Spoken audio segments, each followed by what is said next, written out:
Bueno, buenos días a todos. Muchas gracias por aceptar la invitación que hemos hecho desde Kit Ramírez y Ofita para este primer webinar, aprovechando un poco las circunstancias en que todos estamos involucrados a raíz de la pandemia y que nos ha hecho cambiar un poco la forma de trabajo en nuestras oficinas y en nuestras casas, y cambios que van a permanecer. Hemos querido trabajar con César Lorido de Ofita esta presentación que se vuelve cada día más actual.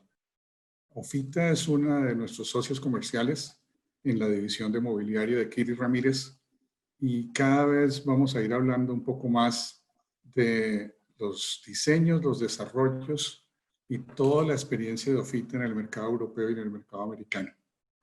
Pero hoy creo que nos vamos a centrar básicamente en el tema de cómo trabajar ergonómicamente y cómodamente desde la casa o desde la oficina.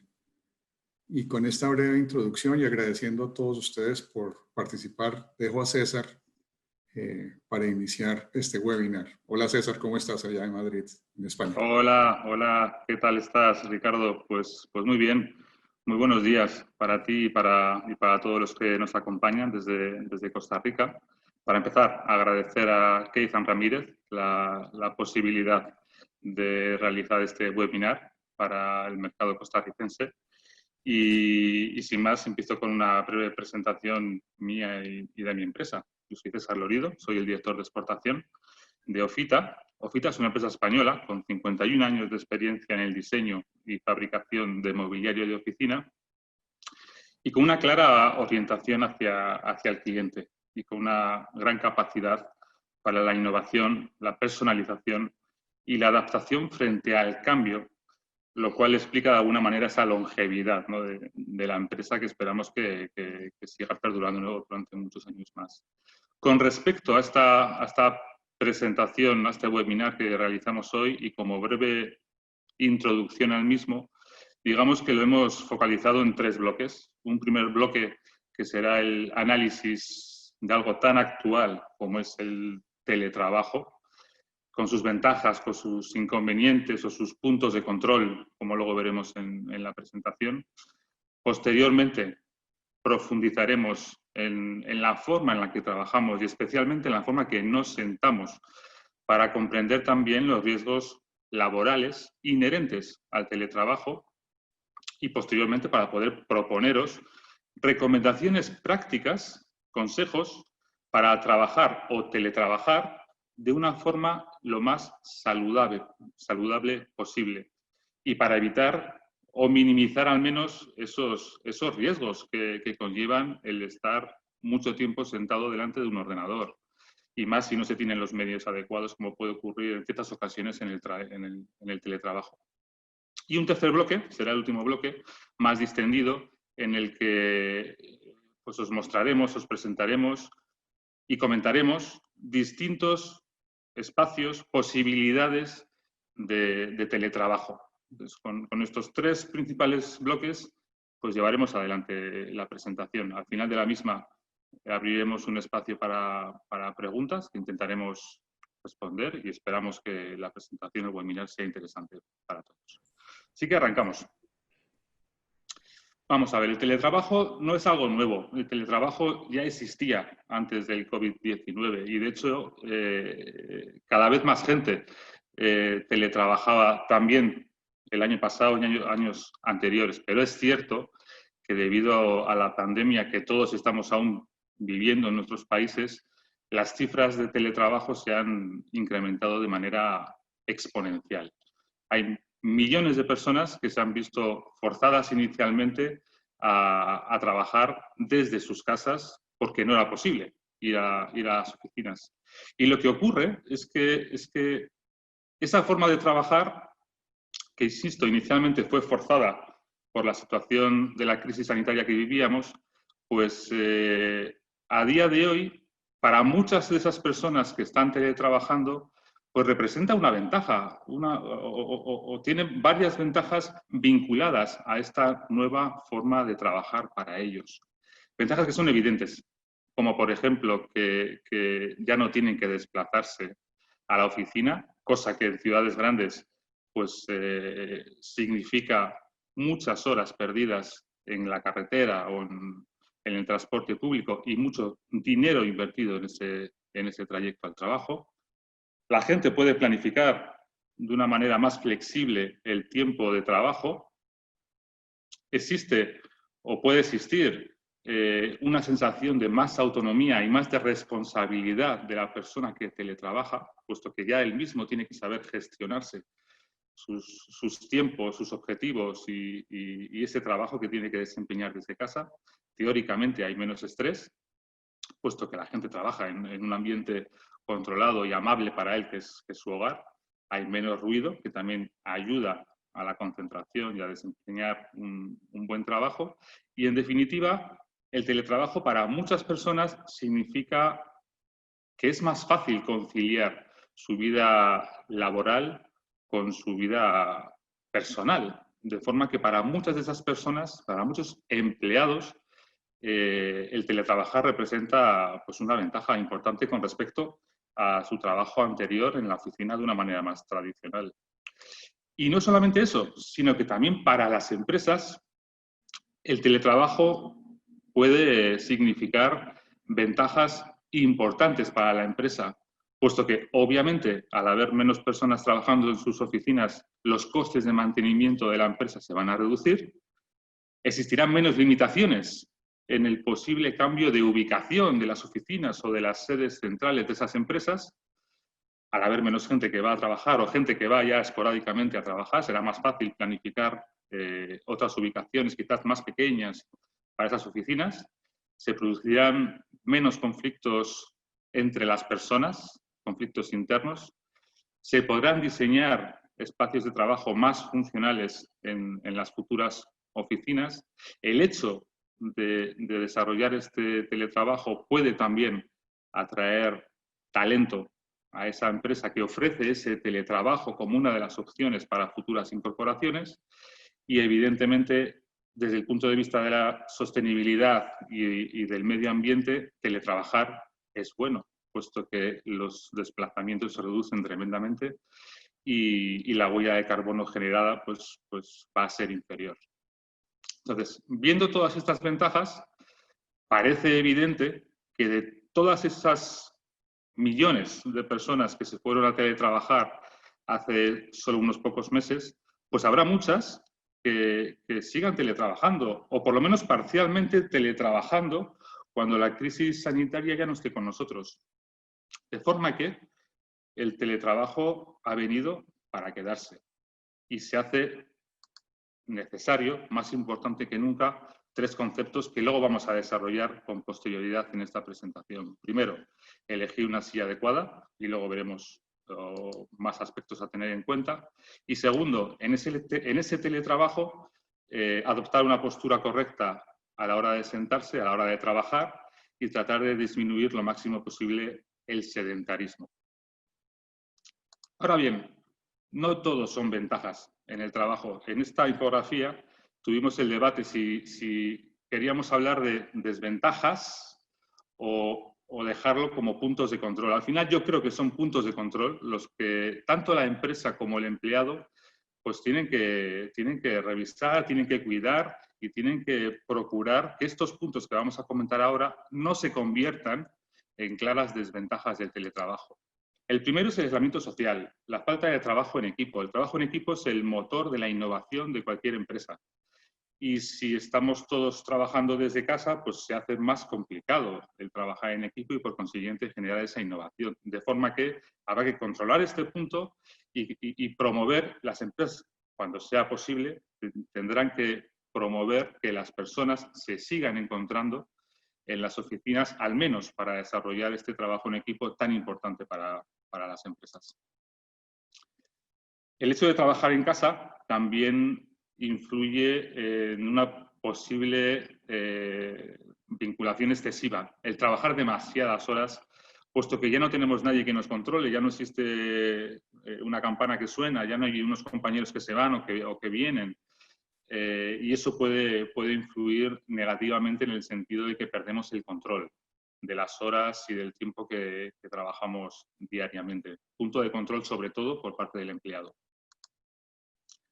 También es cierto que el teletrabajo puede llegar a aburrir porque no salimos de casa y eso puede generar una monotonía y una desmotivación que es necesario controlar y actuar sobre ella.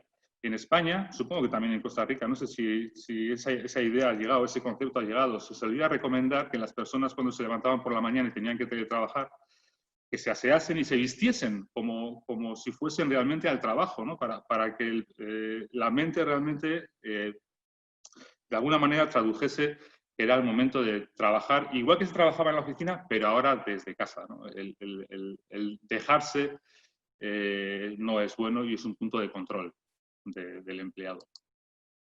También es cierto que el teletrabajo puede generar inquietud económica o estrés de personas que con más o menos fundamento puedan entender que el teletrabajo es el paso previo al despido por los problemas económicos que pueda tener la empresa. Y eso también es un punto a controlar para que ese estrés o esa inquietud económica no genere también una desmotivación o un problema con ese empleado. Y un último punto, que va a ser este punto número 5, la piedra angular del resto de la presentación que viene tras esta infografía. Y es que el teletrabajo puede causar problemas de salud ligados fundamentalmente a un mobiliario inadaptado en nuestras casas. Porque si ya de por sí estar 8 horas trabajando en una oficina que estábamos habitualmente puede generar dolores, molestias, problemas de salud por no seguir unas recomendaciones apropiadas, a pesar de tener un mobiliario adecuado, si en el teletrabajo, si en nuestras casas no disponemos de ese mobiliario adaptado para nuestro trabajo cotidiano, parece evidente que los problemas de salud vinculados a esas malas posturas, a ese mobiliario que no está preparado para que nosotros estemos sentados en él durante 8 horas todos los días, parece evidente que pueden generar problemas que pueden ser importantes. Por ejemplo, y para daros algún dato que nos sitúe en la problemática, de acuerdo a las estadísticas, la mitad de las personas que trabajan en una oficina tienen dolor de espalda habitualmente. Si preguntamos a las personas que estamos hoy, a los que estáis viendo esta presentación, es muy probable que la mitad o aproximadamente la mitad de las personas tengáis cierta molestia o cierto dolor de espalda. Hasta el 80% de las personas tienen dolor de espalda alguna vez, ocasionalmente, y hasta un 20% de las personas que trabajan en oficina manifiestan tener un dolor crónico de espalda. Y esto genera unas cifras pues, que son bastante alarmantes. Solo en España, pues es un valor sacado de estadísticas españolas, 6.000 millones de dólares se gastan al año en medicamentos, en tratamientos y en bajas laborales vinculadas con esos dolores de espalda. Es la segunda causa de absentismo laboral y es la tercera causa de incapacidad de menores de 45 años.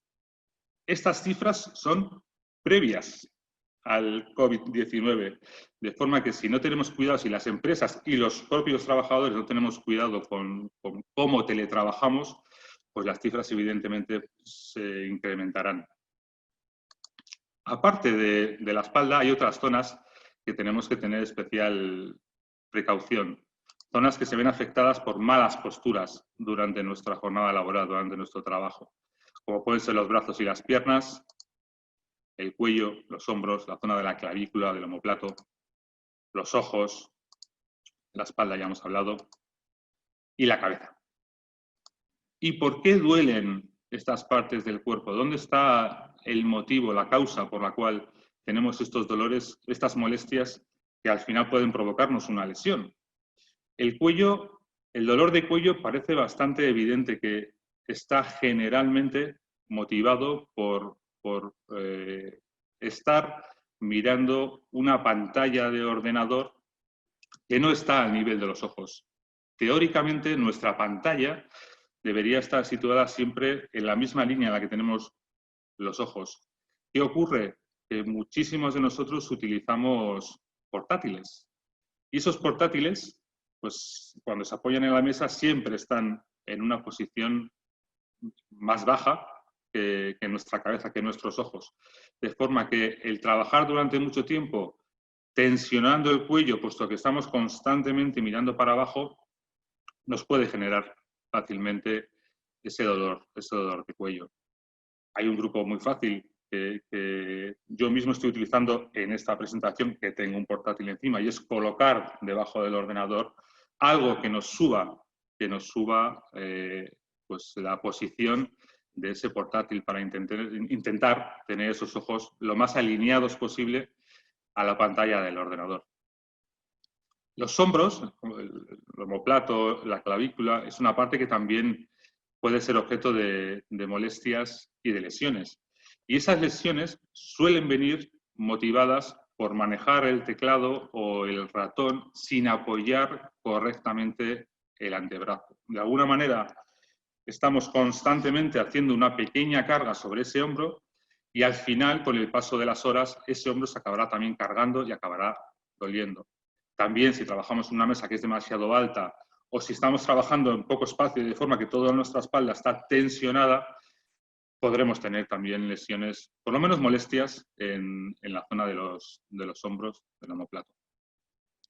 Los dolores de espalda, pues están muy vinculados al asiento, a la posición de la pelvis, al cómo nos sentamos. El tener una mesa demasiado baja hace que nos estemos inclinando hacia adelante de forma que la posición es incorrecta y acabará también manifestándose una molestia en la espalda. El tener un respaldo rígido es también un motivo evidente de que se pueda tener un dolor de espalda. Y fijaros, solamente con estos 3 puntos, estos dolores con estas causas que se manifiestan habitualmente también en las oficinas preparadas para que las personas trabajen en ellas con buen mobiliario. Si nos imaginamos una persona teletrabajando que se sienta en una silla de 4 patas con un respaldo rígido, que está trabajando en la mesa de un comedor, por ejemplo, o incluso en la mesa de una cocina, con una banqueta que ni tan siquiera tiene un respaldo, pues esa persona, lo más normal, lo más probable, es que al de poco tiempo teletrabajando le acabe doliendo el cuello seguramente, la espalda seguro y posiblemente los hombros. Pues esto es lo que tenemos que intentar pues minimizar, mitigar de la mejor manera posible. También la mano, la muñeca es un punto a tener en cuenta. Cuando los teclados se posicionan demasiado alto con respecto al antebrazo o tenemos una mesa alta. Luego hablaremos concretamente de cómo poner las manos. Bueno, hasta ahora hemos visto problemas. Vamos a empezar a ver soluciones o recomendaciones para que estos problemas no se manifiesten o se manifiesten de la forma pues, menos importante posible. Lo primero, cuando nos sentamos, hay una regla que es la de los 3 ángulos rectos, los 3 ángulos de 90 grados, que sería, con el ratón voy a marcarlo, sería la posición del pie con respecto a la tibia o al peroné, debe formar aproximadamente 90 grados. La tibia también debe formar aproximadamente 90 grados con nuestro fémur. Y el fémur también debe formar 90 grados con la espalda. De forma que con estos 3 ángulos rectos, el cuerpo se va a sentir menos tensionado y va a estar sentado de una manera más ergonómica, con más confort. Adicionalmente, es muy importante notar que la espalda está correctamente y completamente apoyada en el respaldo de la silla. También es muy importante que los brazos los antebrazos estén apoyados. Y si es posible, no siempre es posible, pero cuando sea posible, buscar ratos en los que la posición del brazo sea vuelto hacia afuera, porque es la posición más natural de ese brazo. También es importante que no crucemos las piernas. Hay personas que se pasan horas con las piernas cruzadas mientras están trabajando. Y eso es algo incorrecto y que puede provocar problemas tanto en la rodilla como en las caderas, como finalmente en la espalda. Y algo muy importante es el hecho de sentarse. El que el sentarse sea de por sí un acto consciente de la persona. Que cuando nos sentemos, que notemos todo lo que estamos diciendo ahora mismo, que notemos que la espalda está correctamente apoyada, con los antebrazos colocados y apoyados también en el reposabrazos, que notemos esos ángulos de 90 grados en todo nuestro cuerpo y que sintamos ese confort que es el que tiene que motivarnos, además, para seguir manteniendo estas recomendaciones que a la larga van a ser beneficiosas para nuestra salud. Entonces, primer consejo, sentarse adecuadamente. Con respecto a las manos, pues fundamentalmente las muñecas deben estar extendidas, los antebrazos en posición horizontal y apoyados, que nunca estén volando para escribir o para utilizar un ratón, con las manos y dedos relajados y con el ratón lo más cerca del teclado también, para evitar que el hecho de tener un ratón alejado nos esté provocando también una tensión constante en el hombro que al final se traduzca en una molestia. Y ahora viene esta pregunta fundamental. ¿Qué importancia tiene la silla con respecto a las molestias? Muy bien, pues la respuesta es que hasta el 60% de las molestias, de los dolores generados por malas posturas en el trabajo o en el teletrabajo, podrían evitarse si contamos con una silla suficientemente ergonómica que nos ayude a trabajar de una manera confortable. La ecuación es muy sencilla. Esa silla ergonómica lo que va a hacer es evitar que tengamos buena parte de esos dolores o lesiones que el no tenerla podrían conllevar, de forma que esa silla va a generar unos estados psicológicos saludables, la fatiga va a ser inferior de esa persona que está teletrabajando, el bienestar va a ser superior, la motivación va a ser pues también superior, evidentemente, y el objetivo final es que esa persona que tiene esa silla y que se siente cómoda en la silla va a ser una persona más eficiente, más productiva para la empresa. Ya que hago un pequeño inciso, realmente el mercado de mobiliario de oficina también se ha visto afectado por el tema de la pandemia y hay proyectos pues, que se han visto ralentizados, etc. Pero el mercado de sillería, por lo menos en nuestro caso en Ofita, no es así. Nosotros vendemos cada vez más sillas y las vendemos o bien porque el usuario, el trabajador que no tiene esa silla en su casa y que empieza a tener molestias por no sentarse adecuadamente en un mobiliario apropiado, decide que tiene que comprar una silla para su trabajo, para su casa, o bien porque las propias empresas que han mandado a sus empleados a trabajar a sus casas se dan cuenta de esta fórmula, de esta relación de hechos que comentamos en esta transparencia. Y son las propias empresas las que deciden invertir al menos en una silla suficientemente ergonómica para sus empleados en sus casas, para que el teletrabajo de sus empleados siga manteniendo ese nivel de productividad que la empresa espera del trabajador. Dicho esto, vamos a hacer un breve repaso de consejos. Vamos a intentar enumerar los consejos principales al respecto de la silla de trabajo que nosotros recomendamos de manera general comprar o tener en nuestras viviendas y en nuestras casas. Y vamos a ir un poco de arriba hacia abajo de la silla. Inicialmente podemos hablar del respaldo. El respaldo lo que tiene que permitir, evidentemente, es que la espalda apoye completamente de una manera lo más ergonómica posible. Tiene que ser un respaldo con la suficiente anchura que nos permita movernos y que permita también que la espalda haga esa doble S característica de la curvatura de la espalda.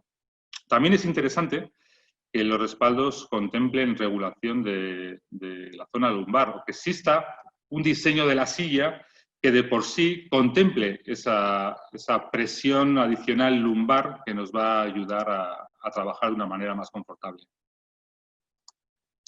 Con respecto al asiento, debe existir un equilibrio entre mullido y firmeza. Y a veces no es sencillo encontrar.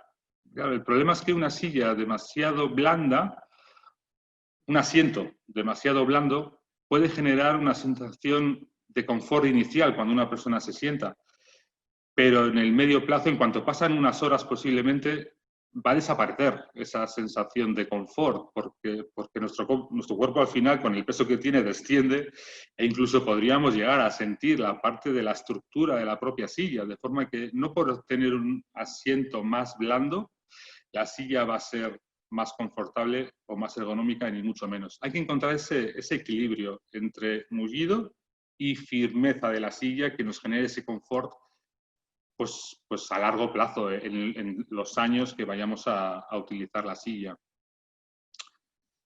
Como curiosidad os puedo contar que tampoco no existen unas reglas estrictas de cuál es la firmeza o la densidad de la espuma que se utiliza para hacer un asiento.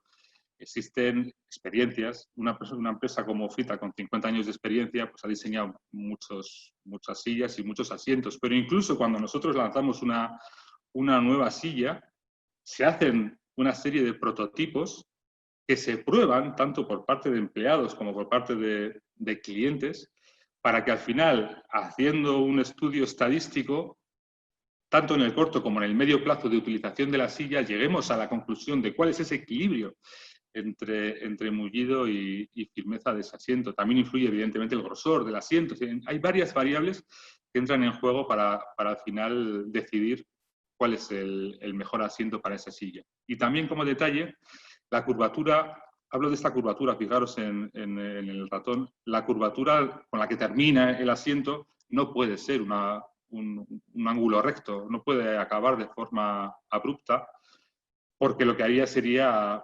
dificultar la circulación de la sangre de las piernas. Entonces es importante que este asiento termine con una curva suave, que precisamente lo que haga es facilitar que la sangre fluya.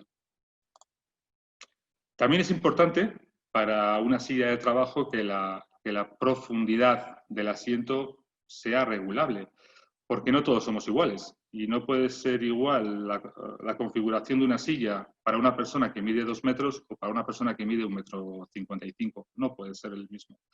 De forma que es muy importante que tenga esa regulación de la profundidad del asiento, que va a hacer que el asiento se desplace hacia adentro o fuera en función del tamaño de la persona.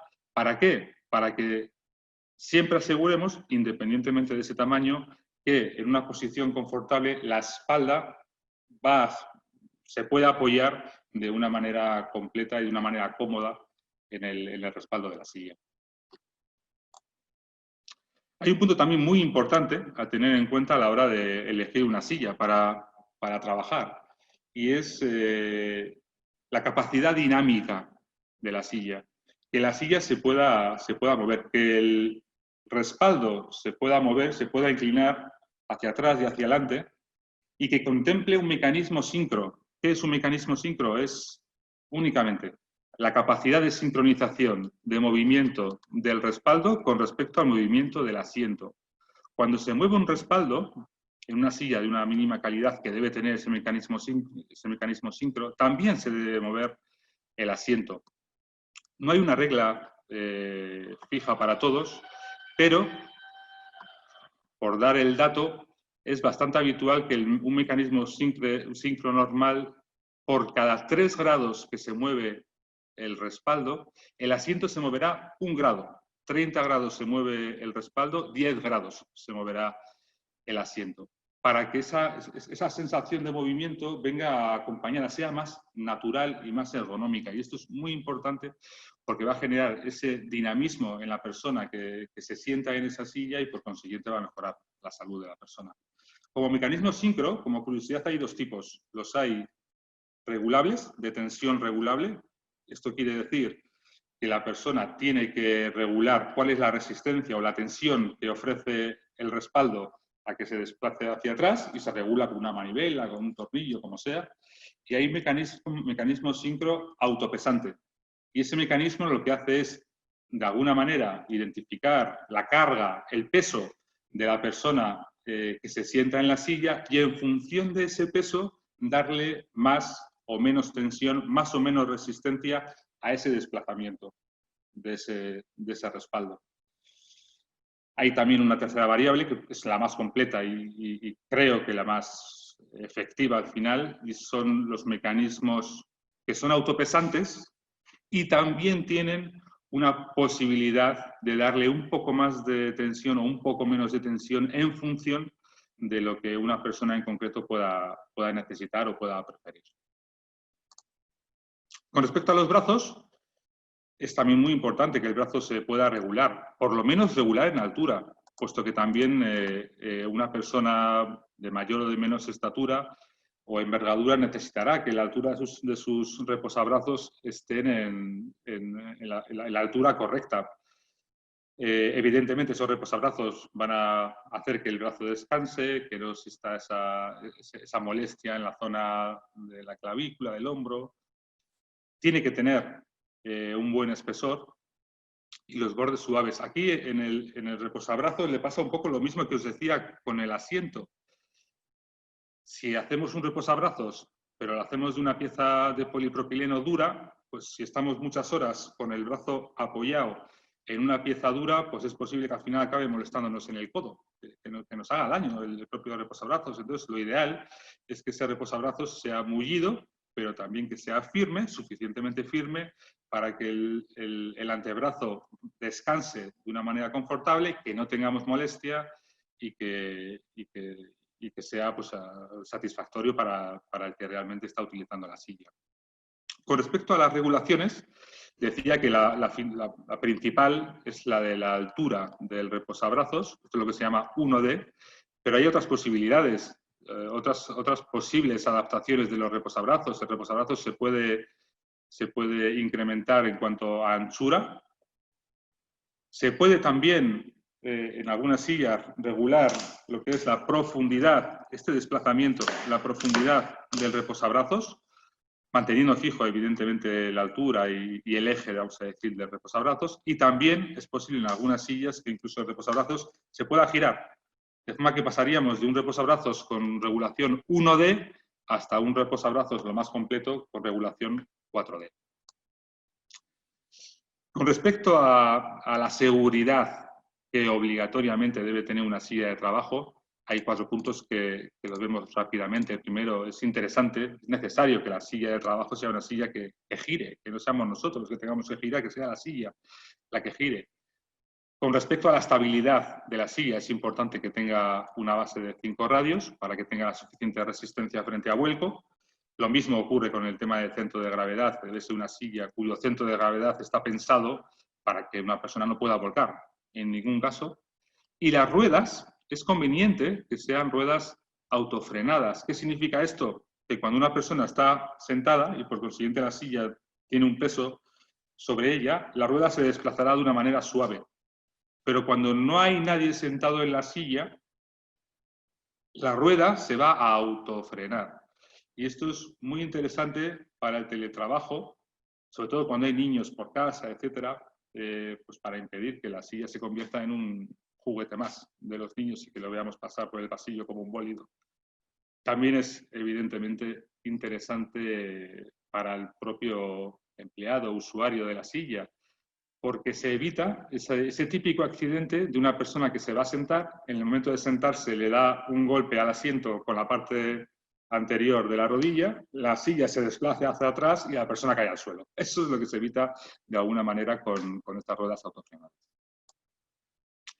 Al respecto de los materiales necesarios o aconsejables para diseñar un buen respaldo de una silla, lo más importante es que el tejido que se emplee, el material que se emplee sea transpirable.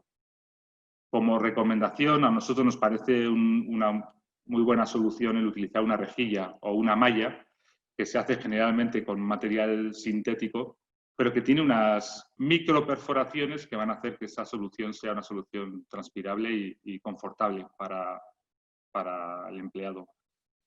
También es cierto que otros materiales naturales como la lana, como la piel incluso, pueden ser materiales buenos para utilizar en un respaldo. Aquí hay que tener especial cuidado con materiales como el símil piel, que no es piel realmente natural, que parece piel, que a la vista es una solución muy atractiva, pero no es transpirable o no es suficientemente transpirable de forma que podría generar un problema de sudoración y de incomodidad de la persona que se sienta en la silla.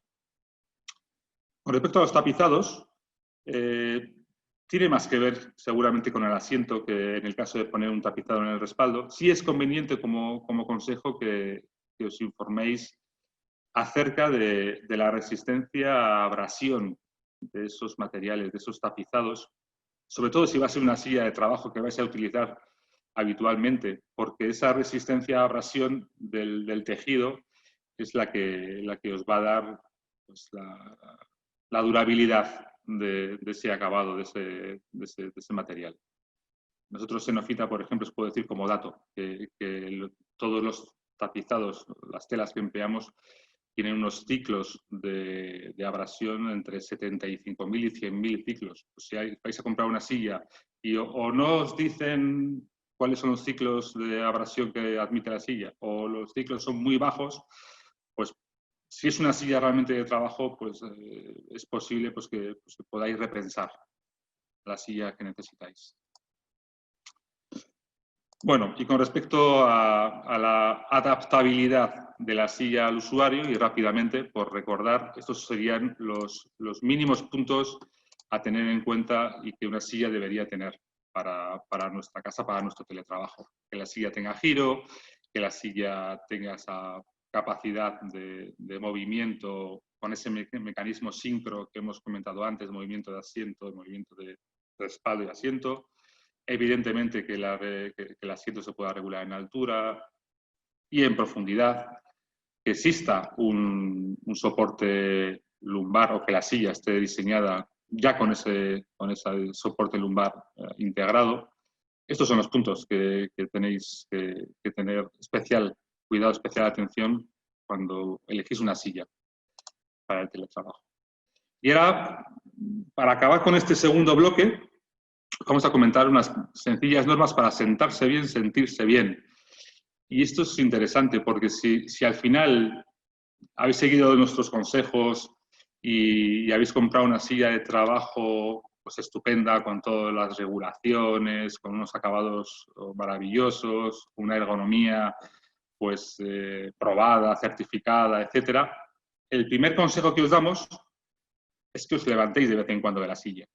Y es que, por muy buena que sea la silla, si permanecemos muchas horas sin movernos, sin levantarnos, pues al final pues el propio cuerpo se va a ir cargando y pueden aparecer esos problemas. Evidentemente no aparecerán los problemas tan rápido como si no tuviésemos la silla, pero incluso teniendo una silla de calidad, es conveniente que cada 45, cada 60 minutos nos levantemos de nuestra silla y hagamos un pequeño descanso. Es incluso recomendable poner una pequeña alarma o algo para que no se nos pasen las horas y permanezcamos demasiado tiempo sentados. También es interesante cambiar de postura, incluso sentado, que podamos hacer cambios tanto con el respaldo como en fin, cambiar la posición de las piernas, estirarlas, doblarlas de vez en cuando. Evidentemente es fundamental que esa silla que habéis comprado, que además tiene todos los reglajes necesarios para adaptarla a vosotros mismos, es fundamental que conozcáis todos esos reglajes y que ajustéis esa silla a vuestras necesidades y a vuestra corpulencia, a vosotros mismos. Y es un proceso que no se hace según una persona se sienta en la silla y ya quiere regularla, ¿no? Seguramente necesitaréis unos días y en esos días pues tendréis que ir viendo, tendréis que ir tocando y tendréis que ir asegurándoos que los reglajes que tenéis son realmente los que más confort os dan en el tiempo que pasáis trabajando. Es también importante no desplomarse en la silla. Hay que sentarse, como decíamos en una de las transparencias anteriores. Tenemos que ser conscientes del ejercicio de sentarse y tratar de seguir esas normas o esos consejos, esas recomendaciones que os hemos transmitido hasta ahora. También es interesante, es importante que cuando nos levantemos pues nos apoyemos en los antebrazos o en los muslos y como consejo adicional el dejar algún objeto que vayamos a necesitar, lo dejamos alejado de nuestra posición, pues también puede ayudarnos a forzarnos a movernos de vez en cuando, lo cual puede ser un buen consejo. Y dicho esto, hemos acabado con el segundo bloque en el que os damos consejos para sentaros, o hemos repasado los problemas de trabajar demasiado tiempo con unas posturas inadecuadas y evidentemente de trabajar con mobiliario inadecuado. Pasamos ya a la parte final de la presentación, más distendida, en el que os presentamos, pues, como idea, unos espacios de teletrabajo, pues para de alguna manera que veáis que es factible teletrabajar y que se puede contemplar un mobiliario pues, adecuado en cada caso. Lo ideal es tener una habitación para teletrabajar. Claro, si tenemos una habitación, tenemos espacio, podemos poner una mesa de profundidad, no sé, 800, por ejemplo, tenemos una zona de guardado con unas estanterías simples, pero que cumplen su función. La mesa también es una mesa relativamente simple, que sea fácil de montar. También es interesante que el propio usuario pueda montarla, lo cual no quiere decir que vayamos a comprar todos a IKEA, ni mucho menos. Lo que quiero decir es que esa mesa tiene que ser una mesa fácil de montar, pero también puede ser una mesa con un toque de diseño y con una fiabilidad y una durabilidad que solamente un fabricante especialista pues, puede aportar a la hora de suministrar una mesa de trabajo para una oficina o para un teletrabajo. En esta configuración pues podemos poner una silla de calidad donde podamos trabajar pues varias horas sin ningún problema, y luego tenemos un puff, podríamos poner incluso un pequeño sofá o bien para que una persona nos acompañe de vez en cuando en esta habitación, o incluso para que nosotros mismos podamos descansar de vez en cuando y desconectar. Pero no siempre tenemos una habitación, de forma que a veces otra opción es intentar trabajar en el mismo dormitorio. Si veis hay alguna diferencia evidente ya con respecto a la anterior transparencia, si fijáis, en este caso la mesa es una mesa más estrecha, no es como la mesa anterior, perdón, no es como la mesa anterior, esta de aquí, es una mesa más ancha, en este caso es una mesa más estrechita, pero también tenemos una zona de guardado, que en este caso se puede utilizar para objetos personales o también para objetos de oficina si fuese necesario. Y lo más interesante de esta render, de esta presentación, de esta imagen, es que en el dormitorio también se puede integrar mobiliario de oficina para poder realizar nuestro teletrabajo sin dañar la parte estética, sin que nos choque a la vista ni esa silla ni esa mesa. Porque si jugamos adecuadamente con los acabados de este mobiliario, pues este mobiliario se puede integrar perfectamente también en un dormitorio y podemos generar una zona de trabajo pues, interesante a considerar. En la cocina es más complicado. Reconozco que es más complicado intentar integrar desde el punto de vista estético una silla de trabajo como las que hemos visto anteriormente. Pero también se puede trabajar ocasionalmente en una cocina y podemos contemplar, como veis ahí, unos taburetes que de alguna manera sí tienen un respaldo donde apoyar al menos la zona lumbar y donde durante un espacio relativamente corto de tiempo es posible teletrabajar también en la oficina. Y para finalizar, también en el salón cabe la posibilidad de diseñar nuestra propia mini oficina.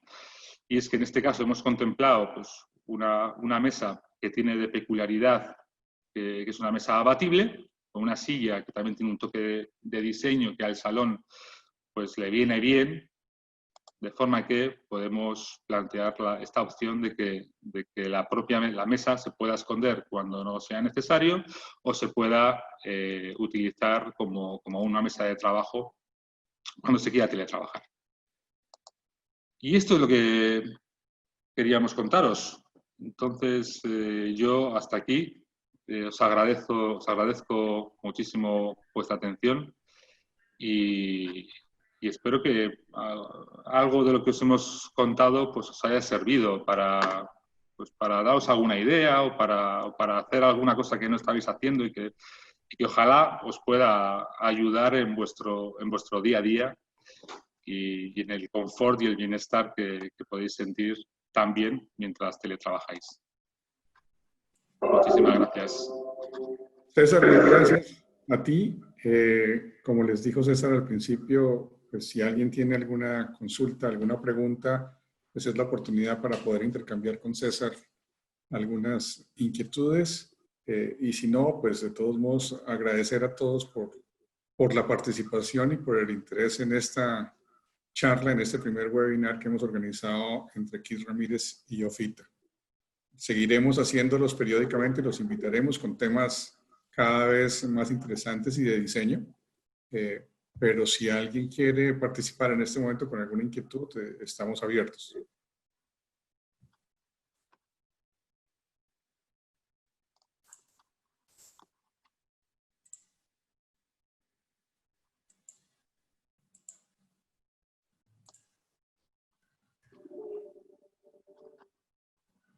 Bueno, César, creo que estuvo muy claro. Te agradezco mucho tu tiempo, a ti y a todos los participantes, como les dije, y nos veremos nuevamente en otra ocasión. Aquí tenemos alguna pregunta de Grace.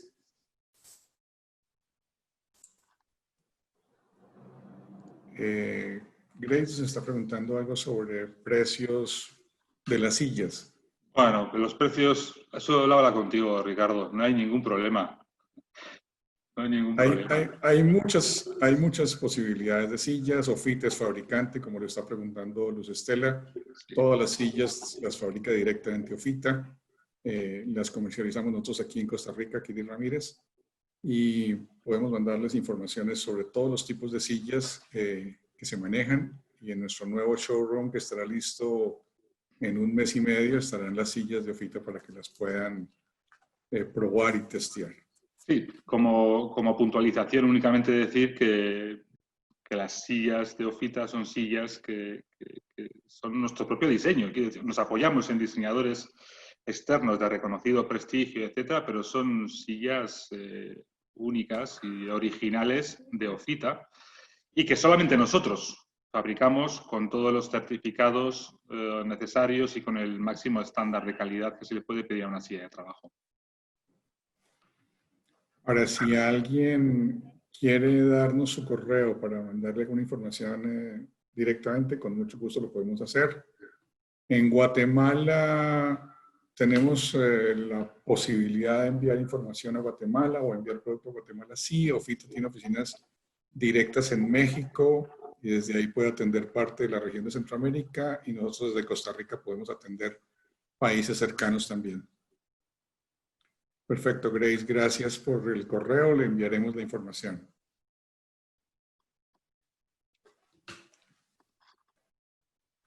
Pues bueno, no, muchas gracias a todos nuevamente. César, gracias y en una próxima oportunidad nos reuniremos. Gracias a todos y espero que pronto nos podamos ver. Espero, sinceramente, que pronto podamos vernos cara a cara también en vuestro hermoso país. Gracias, César. Un abrazo. Cuidaos todos mucho. No, gracias, igual. Gracias. Chao.